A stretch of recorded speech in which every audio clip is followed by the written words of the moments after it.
Sarah Martinez had always been drawn to the quiet moments that others missed. As a freelance photographer in downtown Portland, she made her living capturing weddings, family portraits, and corporate events. But her true passion lay in street photography, those unguarded moments when people thought no one was watching. On that foggy Thursday morning in October, Sarah grabbed her Canon 5D and decided to explore the industrial district near the waterfront. The area was known for its old warehouses, most of which had been converted into trendy lofts and art studios. But some buildings remained abandoned, their broken windows and rusted fire escapes creating perfect backdrops for the kind of moody photographs that filled her portfolio. Sarah had discovered this particular alley 3 weeks earlier. It was narrow, barely wide enough for a delivery truck, and flanked by two massive brick buildings that blocked out most of the morning sun. The contrast between light and shadow here was extraordinary, especially when the fog rolled in from the river. She set up near a dumpster that sat beneath a fire escape, adjusting her camera settings for the low light. The fog was thick enough to create an almost dreamlike atmosphere, but thin enough that her autofocus could still lock onto her subjects. Sarah had learned that the best street photography happened when she became invisible, just another piece of the urban landscape. The first hour yielded several promising shots. A homeless man pushing a shopping cart filled with recyclables, his weathered face telling a story of resilience. An elderly woman walking her small dog, both of them moving with the careful steps of advanced age. A delivery driver taking a smoke break, leaning against his truck with the tired expression of someone who had been working since before dawn.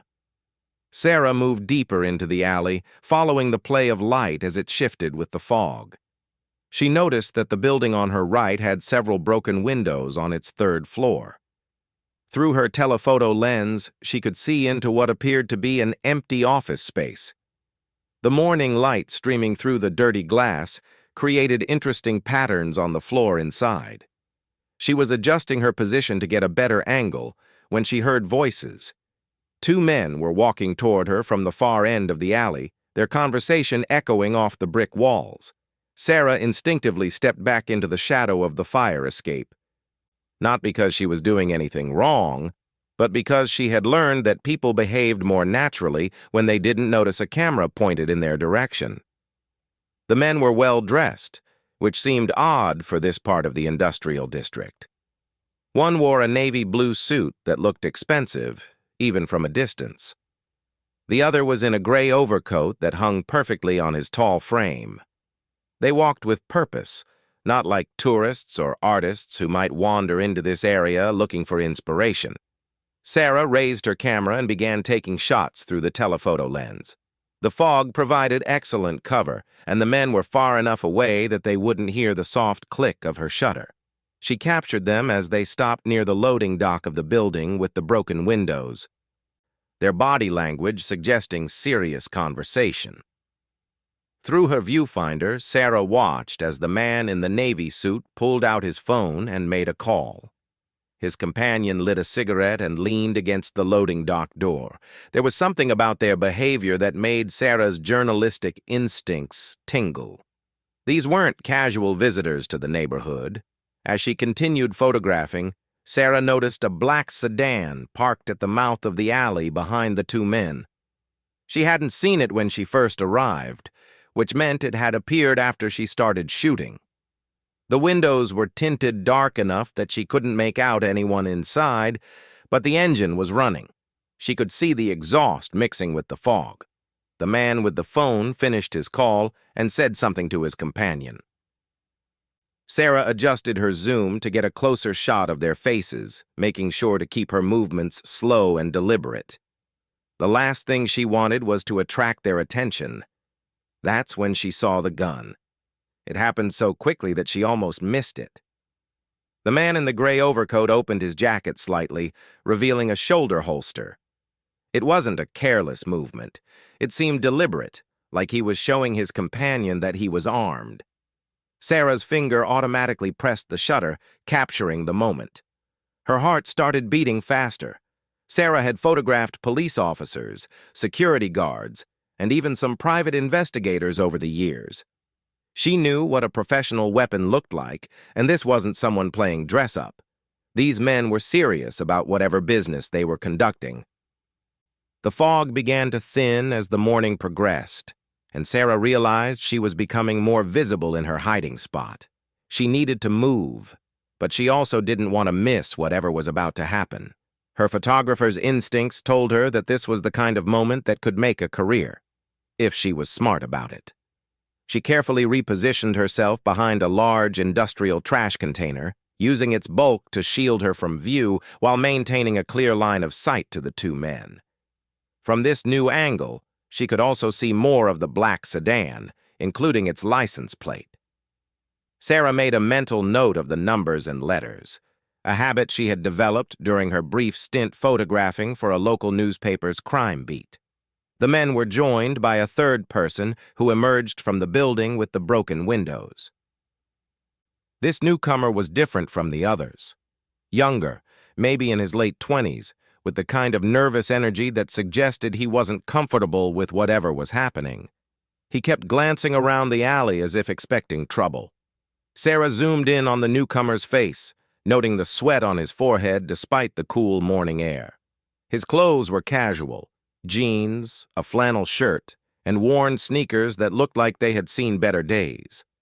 He carried a backpack that seemed heavy, based on how his shoulders strained against the straps. The conversation between the three men became more animated. Sarah couldn't hear what they were saying from her distance, but their body language spoke volumes. The newcomer was agitated, gesturing emphatically with his hands. The man in the navy suit remained calm, his posture suggesting control and authority. The armed man in the gray overcoat simply watched, his hand resting casually near his jacket opening. Through her camera lens, Sarah saw the newcomer unzip his backpack and remove something. Even with her telephoto lens at maximum zoom, she couldn't make out exactly what it was. It looked like a small package wrapped in brown paper. He handed it to the man in the navy suit, who examined it briefly before nodding his approval. In return, the man in the navy suit reached into his jacket and pulled out an envelope. Even from her hidden position, Sarah could see that it was thick with what appeared to be cash. The exchange was quick and businesslike, but the tension in the air was palpable even from a distance. Sarah's finger worked the shutter continuously, capturing the entire sequence. Years of experience had taught her that the most important moments often happened in the seconds between obvious events.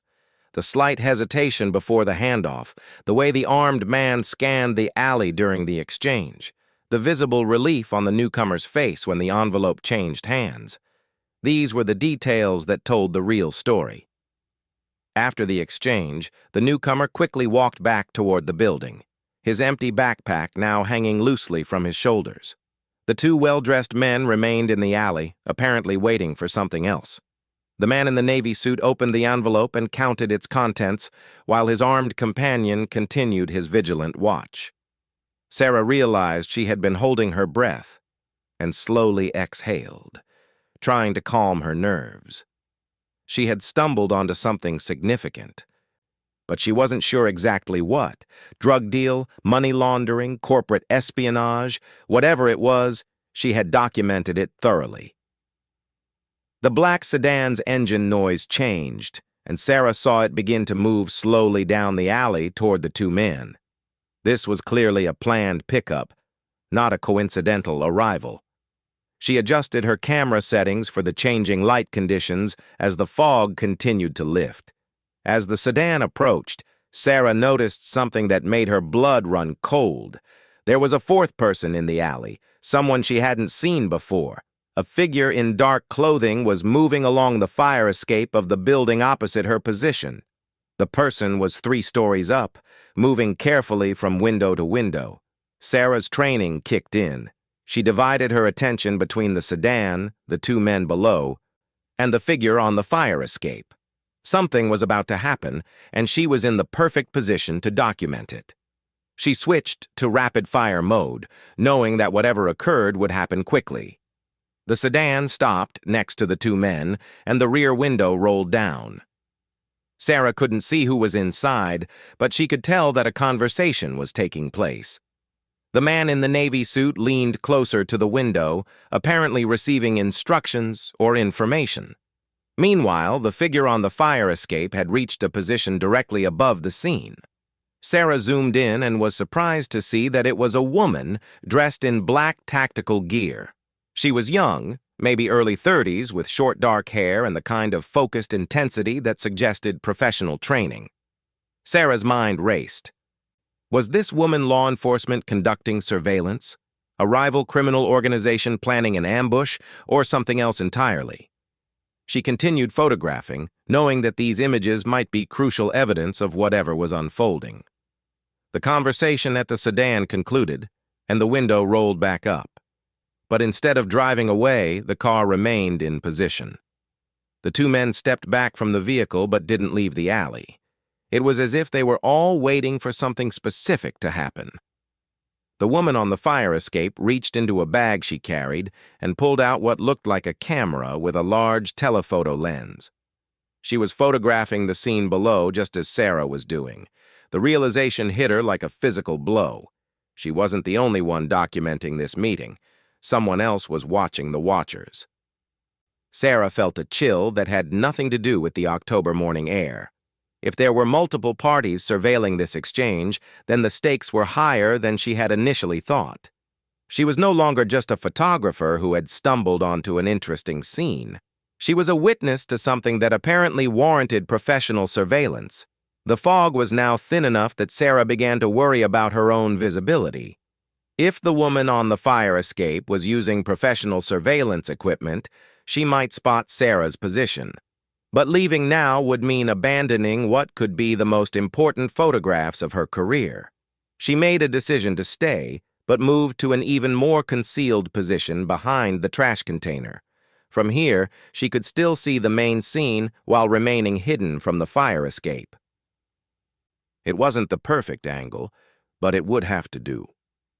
The standoff in the alley continued for several more minutes. Sarah documented every detail she could see: the license plate of the sedan, the faces of all the participants, the woman on the fire escape, and the general layout of the scene. She had learned long ago that in situations like this, every detail might prove important later. Then, without warning, everything changed. The newcomer who had delivered the package earlier suddenly reappeared from the building. But this time he wasn't alone. 3 other people emerged with him, 2 men and a woman, all looking agitated and moving with urgent purpose. Sarah's camera captured their emergence, but she could see immediately that something had gone wrong with whatever plan had been in motion. The newcomer was shouting, though she still couldn't make out his words. His companions spread out, taking positions around the alley entrance. The 2 well-dressed men near the sedan reacted instantly. The man with the gun had his weapon drawn before Sarah even realized what was happening. The man in the navy suit dove behind the sedan for cover, while the driver's door opened and someone inside began shouting instructions. On the fire escape, the woman with the camera had abandoned her surveillance position and was climbing rapidly toward the roof. Sarah realized that the professional watcher had decided the situation was too dangerous to continue observing. Sarah's photographer instincts warred with her survival instincts. This was the kind of moment that could make her career, but it was also clearly becoming dangerous. She continued shooting while mentally mapping her escape routes from the alley. The standoff escalated quickly. The newcomer's companions had produced weapons of their own, and Sarah found herself documenting what appeared to be the beginning of an armed confrontation in broad daylight. Her camera's rapid-fire mode captured frame after frame as the situation spiraled toward violence. The professional surveillance woman had reached the roof and disappeared from view, but Sarah remained frozen in her hiding spot, unable to look away from the unfolding drama. She had started the morning looking for interesting street photography and had instead stumbled into what looked like it could become a war zone. Through her viewfinder, Sarah watched as the man in the gray overcoat gestured for his companion to move toward the building. The sedan's engine revved, and she could tell the driver was preparing for a quick escape. Whatever business had brought these people together was about to end very badly for someone. The newcomer raised his voice again, and this time Sarah caught a few words carried by the wind. "Not what we agreed." And, where is she? His agitation was becoming desperation, and desperate people with guns were never a good combination. Sarah made a decision that would change everything. Instead of running, instead of putting away her camera and pretending she had never been there, she continued shooting. Some instinct told her that what she was witnessing needed to be documented, that these images might be the only record of whatever was about to unfold. She had no way of knowing that her decision to keep photographing would soon make her the most wanted woman in Portland, or that the images she was capturing would reveal a conspiracy that reached far beyond a simple street-level confrontation. The fog had lifted completely now, and the alley was bathed in harsh morning sunlight that eliminated all the shadows where secrets could hide. Whatever happened next would happen in the clear light of day, with Sarah's camera capturing every moment for posterity. She adjusted her grip on the camera and prepared to document whatever came next, unaware that her life as she knew it was about to end forever. The first gunshot shattered the morning silence like breaking glass. Sarah flinched behind the trash container, her camera automatically capturing the muzzle flash from the man in the gray overcoat's weapon. Through her viewfinder, she watched the newcomer's companion dive for cover behind a pile of construction materials that had been dumped near the building entrance. The sedan's tires screamed against the asphalt as the driver threw the vehicle into reverse, apparently deciding that discretion was the better part of valor. The man in the navy suit ran alongside the moving car, one hand on the door handle as he tried to climb inside while the vehicle was still moving. Sarah's training took over completely. Her finger worked the shutter in continuous mode, capturing frame after frame of the chaos unfolding before her. Years of photographing unpredictable events had taught her to document first and process the emotional impact later. Right now, her camera was recording what could be crucial evidence of a crime in progress. The newcomer who had started this confrontation was crouched behind an industrial pipe that ran along the base of the building. He was shouting something about money and someone named Elena, but his words were drowned out by the echoing gunshots that bounced off the brick walls of the narrow alley. A second armed man emerged from the black sedan before it completed its retreat. This one was older, maybe in his 50s, with gray hair and the kind of military bearing that suggested professional training. He moved with calculated precision, using the car as cover while assessing the tactical situation. Sarah zoomed in on his face and felt a chill of recognition. She had seen this man before, though she couldn't immediately place where. There was something familiar about his weathered features and the way he held his weapon with professional competence. The woman who had been on the fire escape suddenly reappeared, but not where Sarah expected. Instead of fleeing across the rooftops, she had somehow made her way down to street level and was approaching the alley from the opposite end. Sarah caught sight of her movement through her peripheral vision and swung her camera to capture this new development. The professional surveillance woman was no longer just watching. She had drawn her own weapon and was moving with the fluid grace of someone who had done this many times before. Sarah realized that this wasn't just a random observer who had stumbled onto the scene. This woman was part of whatever conspiracy was playing out in the alley. The tactical situation shifted rapidly as the professional woman took a position that gave her a clear line of sight to all the participants in the confrontation. Sarah found herself holding her breath as she realized she was documenting what appeared to be a three-way standoff between groups that all seemed to have their own agendas. Through her telephoto lens, Sarah captured the moment when the newcomer finally got a clear look at the professional woman. His face went white with what appeared to be recognition, and he shouted a single word that carried clearly across the alley. "Betrayal!" The woman's response was immediate and professional. She fired 2 quick shots that sent the newcomer scrambling for better cover, then smoothly pivoted to engage the man from the sedan who had been trying to flank her position.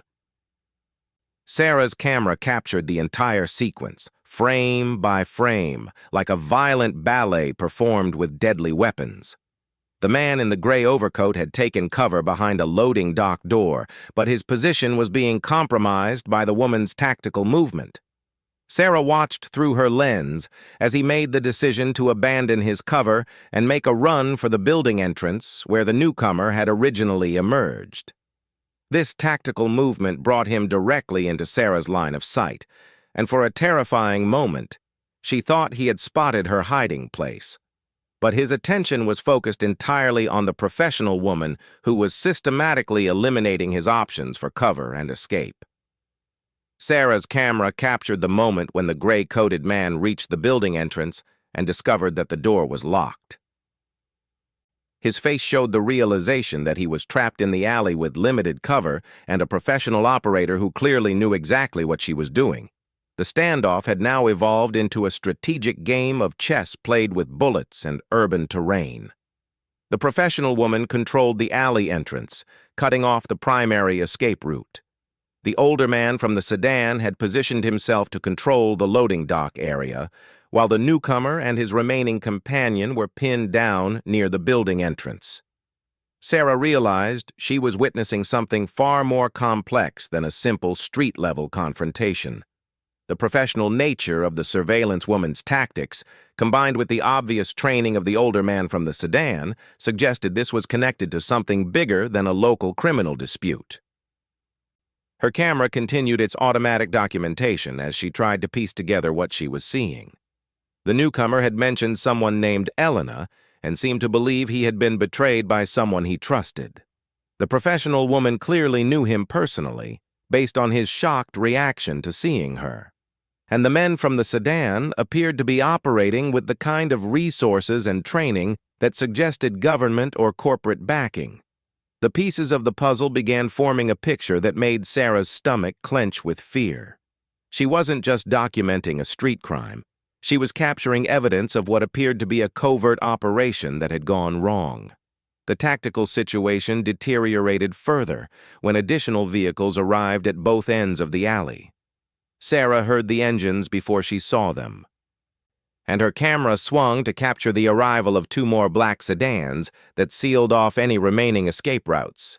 From these new vehicles emerged 6 more people, all dressed in dark clothing and moving with military precision. They deployed around the perimeter of the alley with the kind of coordination that spoke of extensive training and planning. Sarah realized that the confrontation she had been documenting was actually the culmination of a much larger operation. The professional woman seemed unsurprised by these reinforcements, which confirmed Sarah's growing suspicion that this woman was part of whatever organization had just arrived. The newcomer and his companions, however, were clearly outmatched and knew it. Through her viewfinder, Sarah watched as the tactical situation became a siege. The newcomer and his people were completely surrounded, with no possibility of escape. The professional woman moved to a position where she could communicate with the new arrivals using hand signals that Sarah recognized from action movies but was seeing in real life for the first time. The older man from the first sedan had also shifted his position, but instead of coordinating with the new arrivals, he seemed to be preparing for his own escape. Sarah's camera captured the moment when he made eye contact with the professional woman, and she saw something pass between them, an understanding or agreement that spoke of prior planning. The conversation that followed was conducted in shouts that echoed off the brick walls, making it possible for Sarah to hear most of what was said. The professional woman identified herself as a federal agent, though she didn't specify which agency. She demanded that the newcomer and his companions surrender and release someone called the Asset. The newcomer's response was bitter laughter. He shouted back that the Asset was already dead, killed because of their betrayal. The federal agent's reaction was immediate and violent. She put 3 rounds into the wall inches from the newcomer's head, demonstrating both her marksmanship and her emotional investment in whatever asset they were discussing. Sarah's camera captured the entire exchange, including the moment when she realized that the asset was almost certainly Elena, the person the newcomer had mentioned earlier. The pieces of the conspiracy were falling into place, and Sarah was documenting what appeared to be the violent conclusion of a covert operation that had cost at least 1 life. The older man from the sedan chose that moment to make his move. Instead of surrendering or fighting, he produced a phone and made a call that lasted less than 30 seconds. Sarah's telephoto lens captured his conversation, though she couldn't hear what he was saying over the ongoing standoff between the federal agent and the newcomer. Whatever he said on that phone call, the reaction was immediate. The federal agents who had just arrived suddenly began looking uncertain, checking their own communication devices and engaging in rapid conversations among themselves. The professional woman who had been in control of the situation suddenly looked like someone who had just received very bad news. Sarah watched through her camera as the tactical situation shifted yet again. The older man from the sedan was no longer behaving like someone who was trapped in an alley. Instead, he was moving with the confidence of someone who knew the cavalry was coming. The sound of helicopters in the distance confirmed Sarah's growing suspicion that this story was about to get much bigger. Her camera automatically adjusted for the changing light conditions as the aircraft approached, their rotor wash beginning to stir up debris in the alley even before they became visible. The professional woman was now clearly receiving instructions through an earpiece, and her body language suggested that those instructions were not what she wanted to hear. She kept glancing between the approaching helicopters and the building where the newcomer and his companions were taking cover. Sarah realized that she was witnessing the intersection of multiple conspiracies, each with their own agenda and their own version of justice.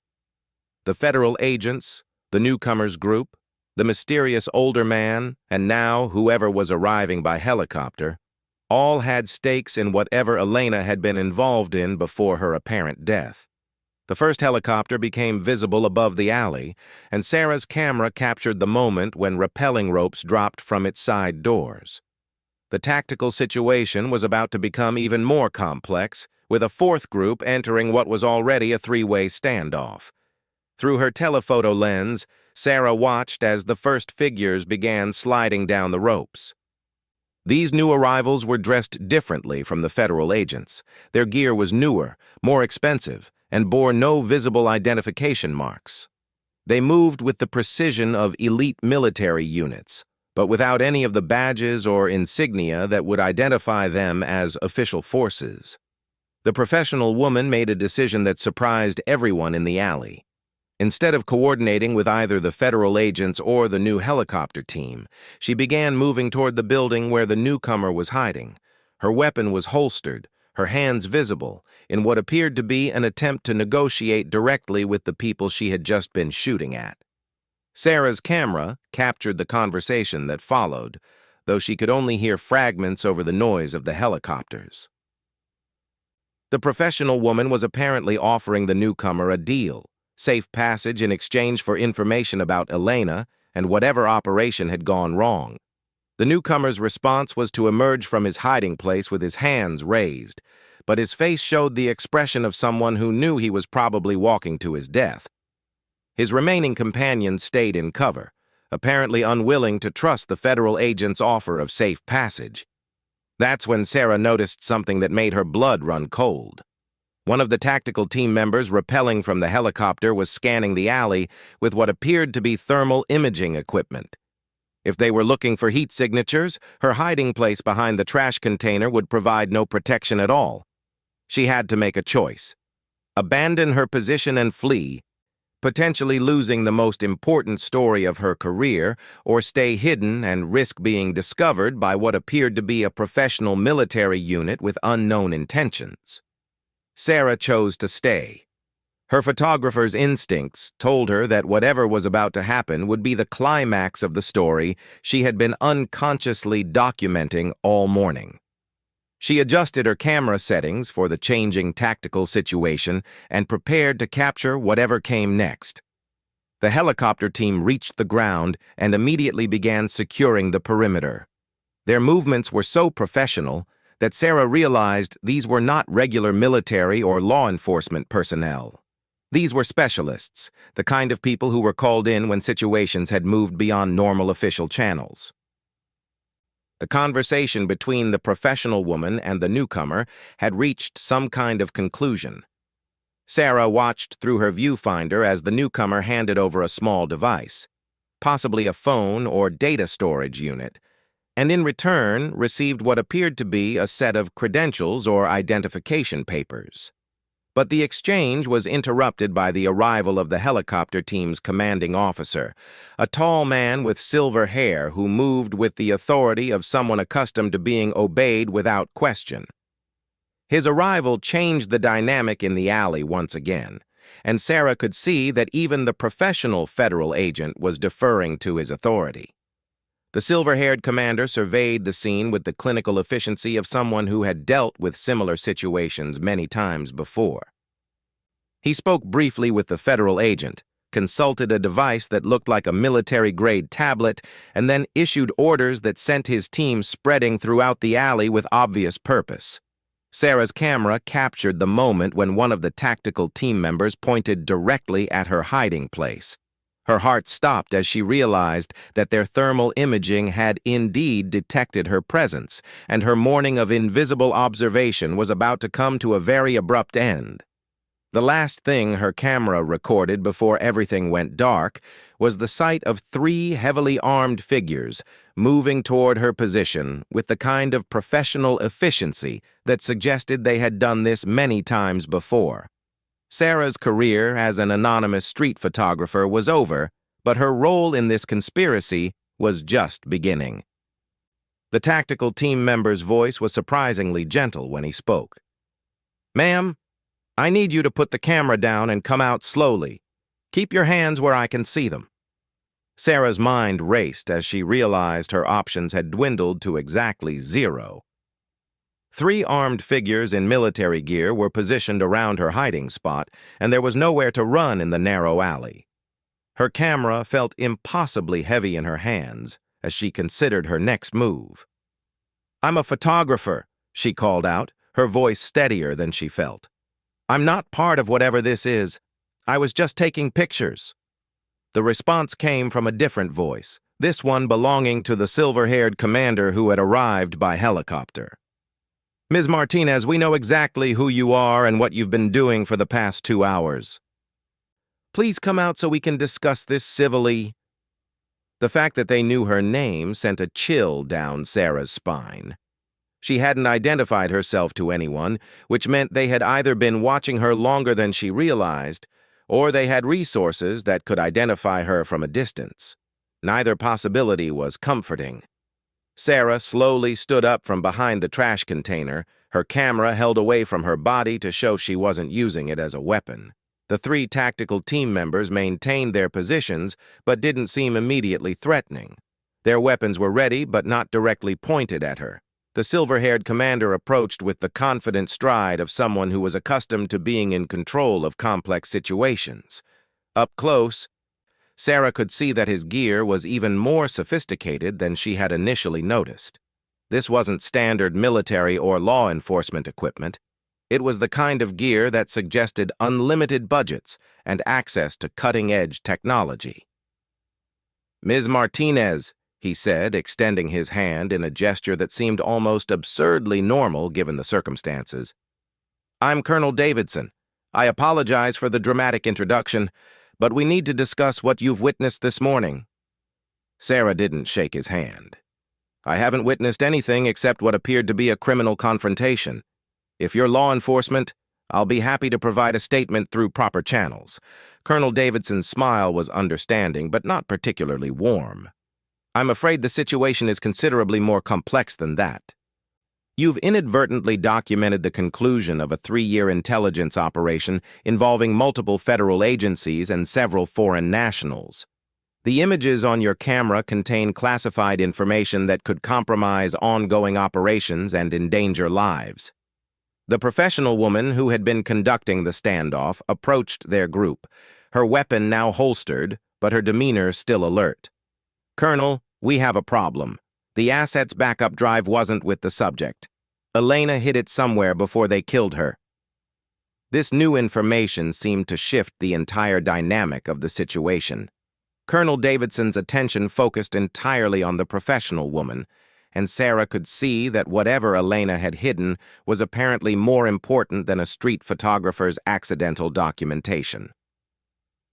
"Agent Morrison," the colonel said, "are you certain the drive wasn't destroyed with the primary site?" Agent Morrison shook her head. "Elena was too smart for that. She knew this operation was compromised weeks before it went active. The drive contains 3 years of infiltration data, including the complete network structure and financial records. Without it, everything Elena died for is lost." Sarah listened to this conversation with growing realization that she had stumbled into something far larger than she had imagined. Elena hadn't just been an asset who had been killed. She had been an undercover agent who had spent years infiltrating what appeared to be a major criminal or terrorist organization.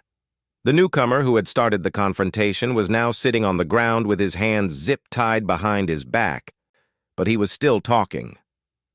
"You people killed her for nothing," he shouted toward the group around Sarah. "Elena never trusted any of you. She told me the whole operation was corrupted from the beginning." Colonel Davidson's expression darkened. "Bring him over here," he ordered 2 of his team members. "I want to hear exactly what Elena told him." As the tactical team brought the newcomer closer, Sarah got her first clear look at his face. He was younger than she had initially thought, probably in his mid-20s, with the kind of desperate exhaustion that suggested he had been running for days. His clothes were expensive but rumpled, and there was dried blood on his shirt that she hadn't noticed from a distance. "You want to know what Elena told me?" the newcomer said, addressing Colonel Davidson directly. "She told me that someone in your organization was selling information to the people she was supposed to be investigating. She told me that her cover was blown from the inside, not by any mistake she made." Agent Morrison's reaction was immediate and violent. She grabbed the newcomer by his shirt and slammed him against the nearest wall. "Elena never said anything like that. You're lying to save your own skin." But Colonel Davidson held up a hand to stop her. "Let him talk, Agent Morrison. If there's a leak in the operation, we need to know about it." The newcomer looked directly at Sarah as he continued speaking. "Elena didn't just collect evidence on the criminal organization. She collected evidence on the corruption in your agencies. The backup drive contains everything: the criminal network, the federal agents who were protecting them, and the politicians who were taking money to look the other way." This revelation seemed to hit the group like a physical blow. Sarah could see the implications playing out across their faces. If Elena had been investigating corruption within the intelligence community itself, then everyone present was potentially compromised. Agent Morrison released the newcomer and stepped back, her hand moving instinctively toward her weapon. "That's impossible. Elena was working for us. She wouldn't have been investigating her own handlers." "Unless her handlers were the problem," Colonel Davidson said quietly. His tone had changed completely, becoming cold and calculating. "Agent Morrison, I need you to contact headquarters and request a complete operational review of Elena's assignment." But Agent Morrison was shaking her head. "Sir, with respect, Elena's death has already been processed through official channels. The operation is closed. Any investigation now would require reopening files that have been sealed at the highest levels." Sarah realized she was witnessing the moment when a covert operation began eating itself from the inside. The various agencies and personnel who had been working together were now questioning each other's loyalty and authority. Her camera, still hanging around her neck, had recorded the beginning of this breakdown. The older man from the sedan, who had been quietly observing the conversation, chose this moment to speak up. "Colonel Davidson, I think you should know that Agent Morrison contacted my organization 6 hours ago to arrange Elena's elimination." The alley fell silent except for the distant sound of helicopter rotors. Sarah felt like she was watching a house of cards collapse in slow motion. The accusation hung in the air like a live grenade, and everyone present seemed to be calculating their next move. Agent Morrison's response was to draw her weapon, but she didn't point it at anyone in particular. Instead, she seemed to be using it as a psychological tool to maintain her authority in a situation that was rapidly spinning out of control. "That's a lie," she said, but her voice lacked conviction. "My instructions came directly from headquarters. Elena had been compromised and was about to be captured by the criminal organization. Her elimination was authorized to prevent her from revealing operational details under torture." Colonel Davidson was studying Agent Morrison with the intensity of someone who was reassessing everything he thought he knew. "Agent Morrison, your authorization codes for this operation. Who provided them to you?" The question seemed to hit Agent Morrison like a physical blow. Sarah could see her realizing that she was being maneuvered into a position where she would have to reveal information that might implicate her supervisors or herself in Elena's death. "Sir, those codes are classified above your clearance level," Agent Morrison said, but her tactical position was weakening with every word. The older man from the sedan smiled coldly. "Colonel, Agent Morrison's authorization codes came from an office that was shut down by internal investigation 2 months ago. The entire chain of command she's been reporting to has been under investigation for selling classified information."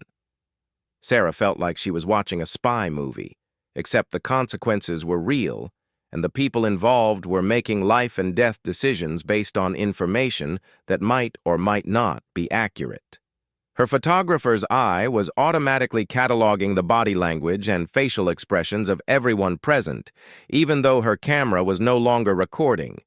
The newcomer, still zip-tied and bleeding, started laughing. It was the bitter laughter of someone who had realized that everyone around him was just as trapped as he was. "You want to know where Elena hid the backup drive?" he said. "She gave it to someone none of you would ever suspect. Someone who has no connection to any intelligence agency or criminal organization." Colonel Davidson's attention focused entirely on the newcomer. "Who?" "A street photographer who was documenting the homeless population for a social justice website. Elena figured that if she died, the drive would eventually surface through normal journalism channels, and the truth would come out without anyone being able to suppress it." Sarah's blood turned to ice as she realized the implication of what the newcomer was saying. Elena had deliberately chosen a photographer as her insurance policy, counting on journalistic integrity to ensure the truth would be revealed. But Sarah wasn't the photographer Elena had chosen. She was just someone who had been in the wrong place at the wrong time. Agent Morrison's weapon was now pointed directly at the newcomer. "You're lying. Elena would never trust classified information to a civilian." But Colonel Davidson was looking at Sarah with new interest. "Ms. Martinez, how long have you been photographing in this area?" Sarah's voice was barely a whisper when she answered. 3 weeks. I discovered this alley 3 weeks ago." "The same time Elena went missing from her safe house," Agent Morrison said, her voice tight with realization. The older man from the sedan pulled out his phone and showed the screen to Colonel Davidson. "Elena Martinez, age 28, undercover agent for 3 years, declared dead 4 days ago. Sarah Martinez, age 32, freelance photographer, resident of Portland for 6 years. They have the same last name." The silence in the alley stretched for what felt like hours. Sarah's mind was spinning as she tried to process what she was hearing. Elena, the dead agent, had the same last name as her. It could be a coincidence, but in her heart, Sarah knew it wasn't. "Elena was my sister," Sarah whispered, the words feeling strange in her mouth. We hadn't spoken in 8 years. I didn't even know she was still alive until last week when I got a call from someone claiming to be her roommate. The pieces of the puzzle suddenly fell into place with sickening clarity. Elena hadn't chosen a random photographer as her insurance policy. She had chosen her estranged sister, counting on family loyalty and professional skills to ensure the truth would be revealed. Agent Morrison's weapon was now pointed directly at Sarah. "Where is the drive?" But Sarah was shaking her head. "I don't know anything about a drive. I haven't seen Elena in years. The last time we spoke, she was going to college to study international relations." Colonel Davidson held up a hand to stop Agent Morrison from escalating the situation further. "Ms. Martinez, think carefully. In the past few weeks, has anyone approached you?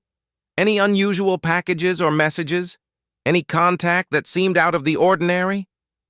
Sarah's mind raced back through the past 3 weeks. The mysterious phone call about Elena, the sudden inspiration to photograph in this particular part of the city. The homeless man she had been photographing who had seemed unusually interested in her camera equipment. "There was a homeless man," she said slowly, "about a week ago. He asked very specific questions about my camera and whether I ever shared my photographs online. He seemed to know a lot about digital storage and file compression for someone living on the streets." The newcomer's bitter laughter returned.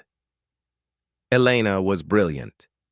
She knew that if something happened to her, you would eventually find your way to this alley.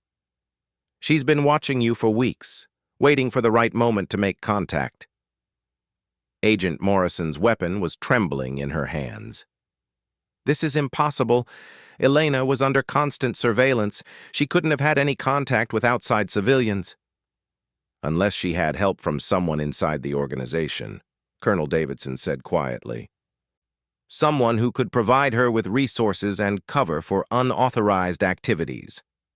The older man from the sedan was now studying his phone screen intently. "Colonel, we have a problem. According to GPS tracking, Elena's last known location was Sarah Martinez's apartment building. She was there for over 2 hours the night before she disappeared." Sarah felt the world spinning around her. "That's impossible. I was home that night. I would have known if Elena was in my building." But even as she said it, Sarah remembered something strange from that night. Her apartment building's security system had malfunctioned, leaving the front door unlocked for several hours. She had thought it was just a typical maintenance issue, but now she realized it might have been deliberately arranged. "Elena left you something," the newcomer said, his voice heavy with certainty. "She wouldn't have gone to your building unless she was leaving something for you to find. The question is whether you've found it yet." Agent Morrison made her decision. "Colonel, I'm taking Ms. Martinez into custody for questioning. If she has Elena's backup drive, we need to recover it before it falls into the wrong hands." But Colonel Davidson was shaking his head. "Agent Morrison, your authority in this operation is now under question. Until we can verify your authorization codes and determine the extent of the corruption Elena uncovered, you're not making any arrests." The standoff that followed was unlike anything Sarah had ever experienced. Multiple armed groups, each with their own agenda and authority, were now pointing weapons at each other while trying to determine who could be trusted and who was part of whatever conspiracy Elena had died investigating. Sarah realized that her life had changed forever the moment she picked up her camera that morning. She was no longer just a photographer who had accidentally documented a crime. She was the key to a conspiracy that had already cost 1 life and threatened to bring down multiple government agencies. The backup drive that Elena had died protecting was somewhere in Sarah's possession, hidden so cleverly that Sarah herself didn't know she had it. And until she found it, she would be hunted by every group that wanted to control the information it contained. As the various armed groups continued their standoff around her, Sarah made a decision that would determine whether Elena's sacrifice had been worth anything. She was going to find that backup drive, and she was going to make sure the truth it contained would be revealed to the world, no matter who tried to stop her. The fog had lifted completely from the alley, and the October sun was shining down on what had become the most dangerous place in Portland. Sarah's accidental morning of street photography had become the beginning of the most important investigation of her life, even though she didn't yet know what she was investigating or whether she would survive long enough to reveal the truth her sister had died protecting.